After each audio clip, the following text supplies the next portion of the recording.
ဘောမှာပိုပြီးကျွမ်းကျင်ပိုင်ဆိုင်နေဖို့အချက်အတွေ့ကျွန်တော်ဆက်ပြီးတော့ပြောပြပေးမယ်နံပါတ်16မတူညီတဲ့ကျွမ်းကျင်မှုတွေကိုတည်ဆောက်ပါ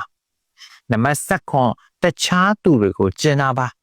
နံပါတ်18မနက်ခင်းစကားတစ်ခုကိုဖန်တီးပြီးဆက်လက်ထိန်းသိမ်းပါနံပါတ်19စင်ကြယ်ပေးတာကိုရပ်လိုက်ပါနံပါတ်20စွန့်စားမှုတွေကိုလှုပ်တတ်အောင်သင်ယူပါနံပါတ်21ကိုယ့်ရဲ့အပါအတွက်တခြားသူကိုအပြစ်တင်တာကိုရပ်လိုက်ပါ22ဘာသာစကားအသစ်တစ်ခုကိုသင်ယူပါ23တဘာဝထဲကိုထွက်သွားပါ24သဘောတူဖို့အကြောင်းပြချက်တွေရှာပါ25ရဲရဲမှာအသစ်အဆန်းတွေကိုစမ်းကြည့်ပါ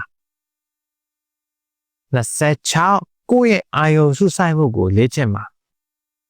29ပိုကောင်းအောင်လုပ်ပါပြီးပြည့်စုံဖို့မလိုပါဘူး28ပိုပြီးလွတ်လွတ်လပ်လပ်ပေးကမ်းပါ29ကိုအရင်ဦးစားပေးပါ30နည်းနည်းလုပ်ပြီးပိုပြီးထုတ်လုပ်မှုရှိအောင်လုပ်ပါโอเคဒီဗီဒီယိုလေးမှာအပေါင်းလင်းတိုက်တာ share ထားလို့ရပါတယ်